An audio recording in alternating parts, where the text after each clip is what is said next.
Omukama mulungi ekiseera kyonna njira z'embeera zonna.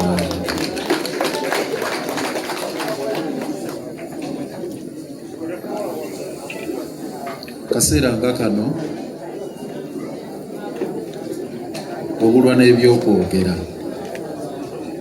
ke kaseera omuntu kooga nti ebigambo bimpeddeko.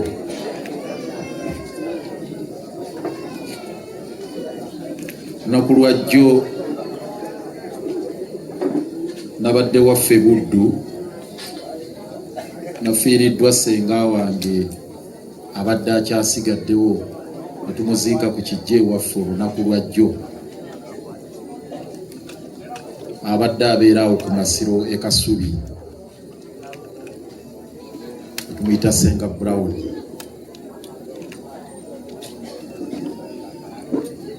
Twabadde tuli mu kuziika, amawulire gye gatusanze ewaffe e Buddu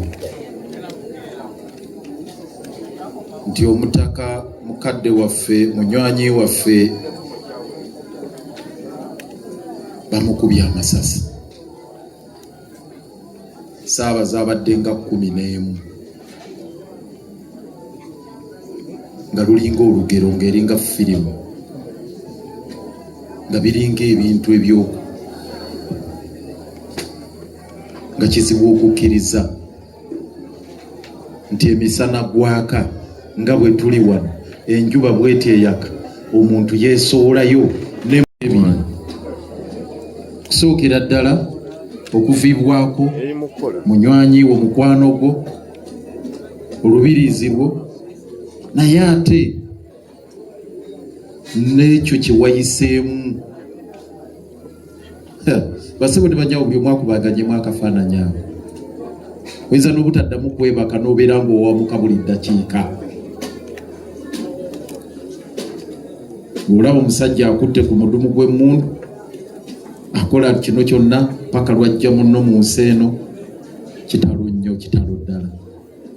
Tumuteeke mu ssaala Omukama amugumye kusookera ddala asobole okuyita mu mbeera eyo. Ab'ennyumba ye bonna, abamukadde waffe enjiniya, ab'endiga mwenna, njagala okubasaasira ne sekusaasira yonna. Njagala okutuusa obubaka bwange eri Obwakabaka bwa Buganda olw'okuviibwako empagi Luwaga,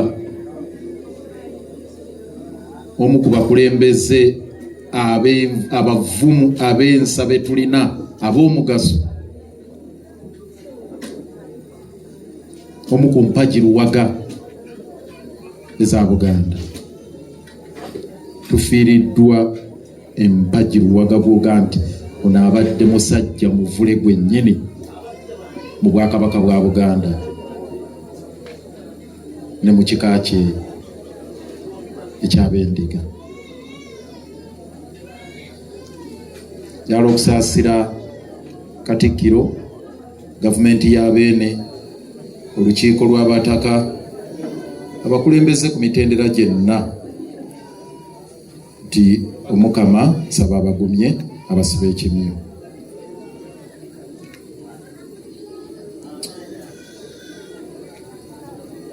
Natunudde naye ndaba buli kimu, obedda nfulowinga buli kimu nga ndi ewaffe e Buddu kutuusa lwe nvuddeyo. Ne ndaba ekifaananyi ekya maama ng'alaajana, Yesu, Yesu, Yesu.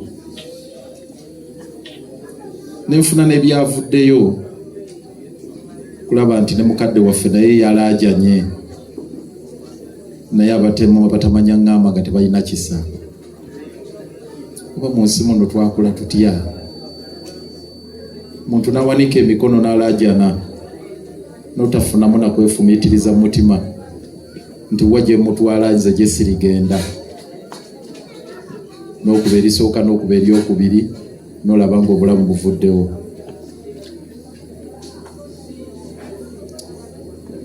Saba Omukama amuwe ekiwummulo eky'emirembe, amusonyiwe byonna ebyasoba, amusaasire, ate ne famire agigumye. aba stage ya boda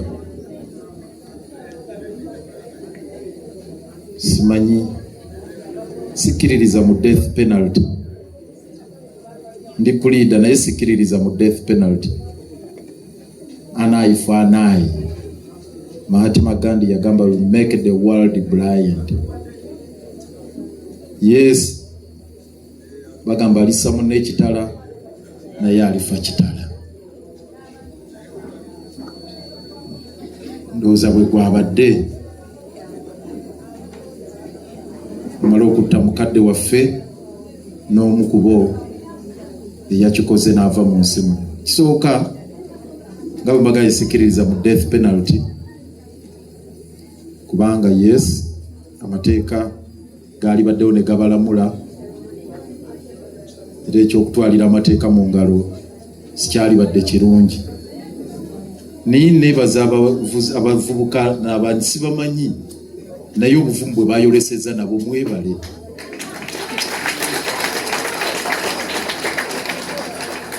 Kubanga embeera eyo ng'ebaddewo naawe oyinza okudduka ekiwalazima n'otawanyika naye ne muyimirirawo mugamba baabano abattemu baabano abazigu tubalumbe ne mubalumba ate sina wano babakwatidde eri ku lidda eri wansi bambi wansi eri sikwe muddumu gwe mundu abakube ne mugamba kuba laba Mukama bwakola ebyamagero ne guyingira ate emundu neyingira mu piki wansi ne bakwata ebyennyanja ebiweddeko amazzi. Kale si kirungi ekyokutwalira amateeka mu ngalo naye ekikolwa kye mwakoze ekyobuvumu okugamba nti katubayiribye n'abalala banaalabira ku bano.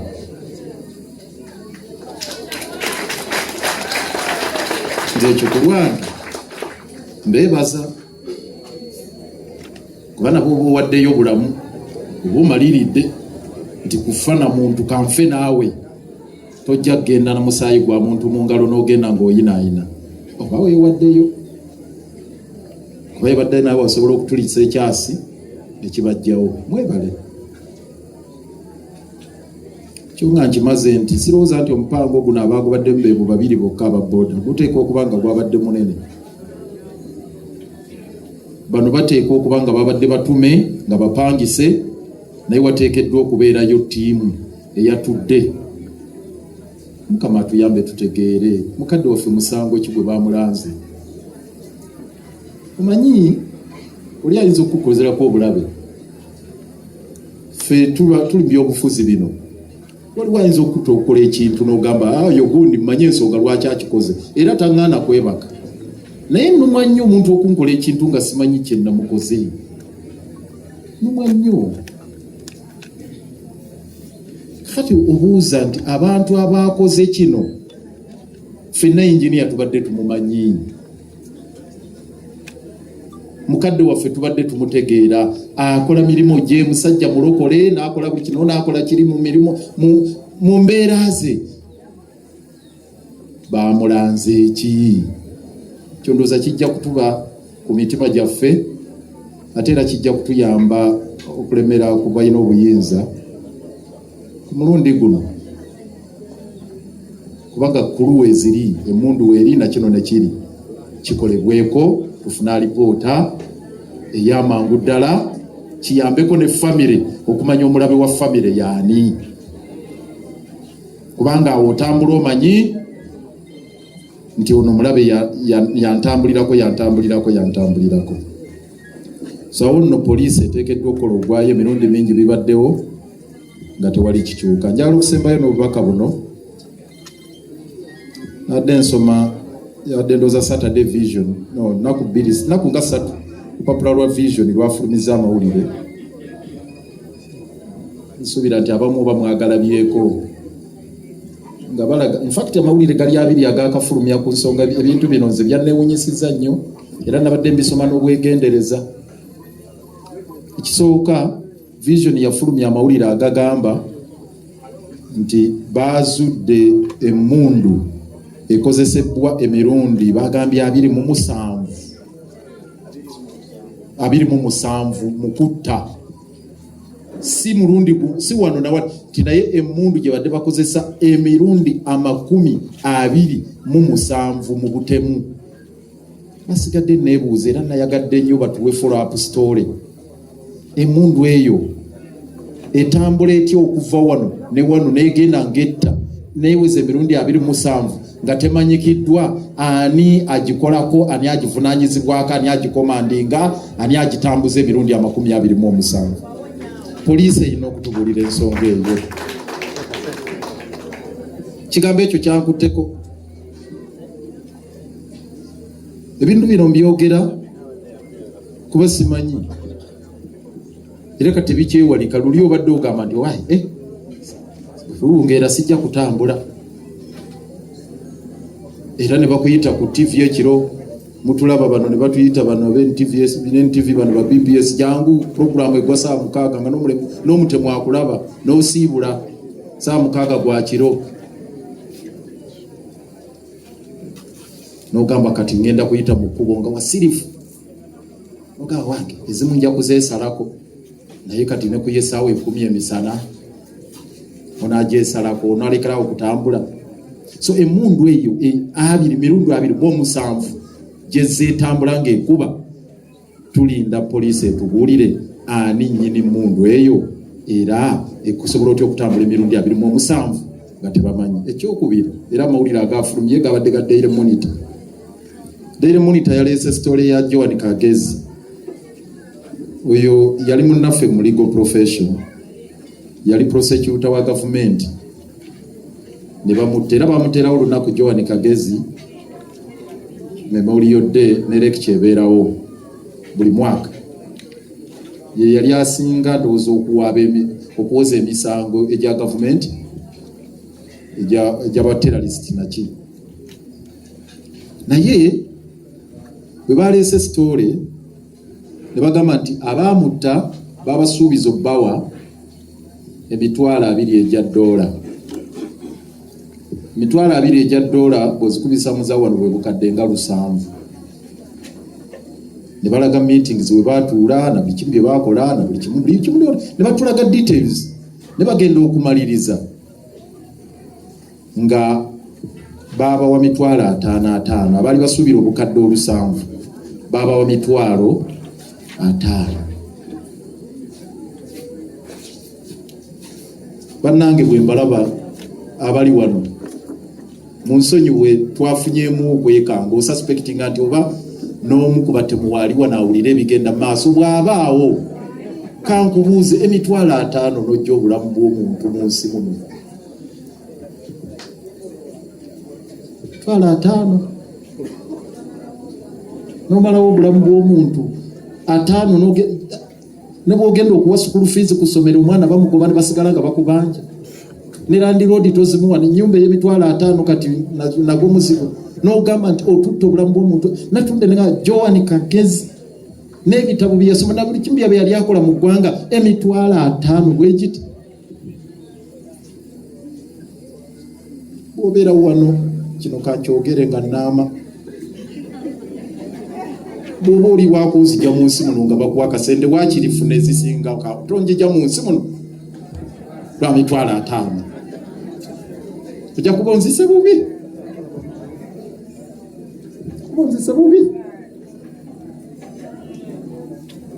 Nti onzitidde $5,000 n'abaana bange babonaabona ne buli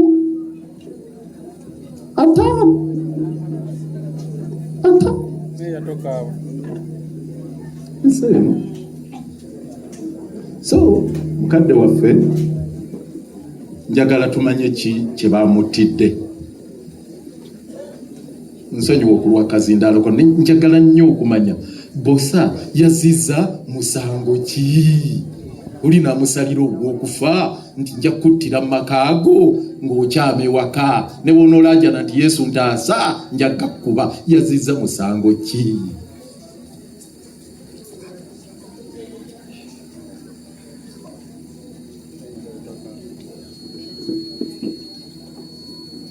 Nalaba ebyakaweesa ne basawa 3 n'ekitundu ez'okumakya kaweesa naye ng'ava we kuba bino bifaananako n'ebyakaweesa. batandika okugira bati bakutte bano bagambye biri mu basobi biki ne bibeera eyo mubobe nyine nkatulinde tulabe. Naye bosi atabadde wa security, bosi atabadde waki, akola mirimu gya Kabaka, yeekolera bizinensi ze kiki? Ne bakwata ne bakuba amasasi paka kumalawo. So mu bufunze tujja kusaba nti security, police ne abakwatibwako okunoonyereza bakole gwabo banoonyereze, ate tebakoma kunoonyereza n'ebikolwa bino biggwewo, tubirwanyise. Bwe bubaka bwange obusembayo nti bassebo ne bannyabo mbabuulira, emmundu mu Uganda tetumanyi ziri mmeka. Lulinze mbadde ntya bupisto, mumanyi tutambulira osanga n'omuntu gw'otasuubira akalina wano, akalina nyingi nene zine nene AK-47 omuntu nakalakala nayo misana. So kyetugamba nti amateeka tulina Firearms Act tekkiriza na muntu wa bulijjo kupangisa mundu. Kyetugamba bino bannange si bya bufuzi mubiwulire. Kyangu nnyo okulwanyisa at least zine mundu ennene. Pisto buzibuzi buba bukweka, naye ennene zino kyangu nnyo. Naye ensi weeri olwaleero osanga abaleeya ng'akutte mundu ennene. Ddala mulimu n'aba security, mulimu nga wa poliisi oba wa magye. Kyekikwase mundu ennene AK-47 oba endala ng'oli muleeya. N'etteeka terikikkiriza. Naye abalina emmundu eza bulijjo nga leeya akalakalana nayo, mukazi ayambadde sikaati oba musajja ayambadde ka t-shirt ataddeko ne kino atambula nayo, nze mbalaba buli wamu. Ne bajja okutukwata ewaka ne bakola biki, era mugiramu abaleeya ng'ali mu ngoye za bulijjo. Owa bulijjo akola kino AK-47? Mu mateeka tebakkiriza nagipangisa mu Firearms Act, tekkirizibwa. Kakati abaleeya abalina emmundu bangi. Ekyo kugamba gavumenti estopinga omuntu yenna okubeera n'emmundu nga ennene ng'ali muleeya. Ne buno obupisto bwe bapangisa nabwo obungi. Singa twakola bagani census, Uganda tebatugaa tuli miliyoni 4, mu Kampala batugaa tusulamu miliyoni 4. Nyenze mu kulowooza okwange muno mu Kampala muweramu miliyoni ya pisto. Emiliyoni enamba eri mu Kampala mwokka. Tuyinza kubeera mu security, emmundu ziyitiridde. So ebyo bwe tubyogera si bya bufuzi naye byakulaba nga eggwanga lyaffe tulitebenkeza tusobole okuwangaala emyaka Omukama gye yatuteekerateekera mu nsi muno, abannaffe baleme tujjisaamu na bukambwe. Bayibuli etugamba tuli bakuwangaala 7. Wakiri mutuleke tuwezeeko 7. Naye mu 7 eyo batugamba nti bw'onoba n'amaanyi osobola okuweza 8, naye yadde bagamba myaka gya kubonabona, naye at least 7 n'ebirala. So ekyo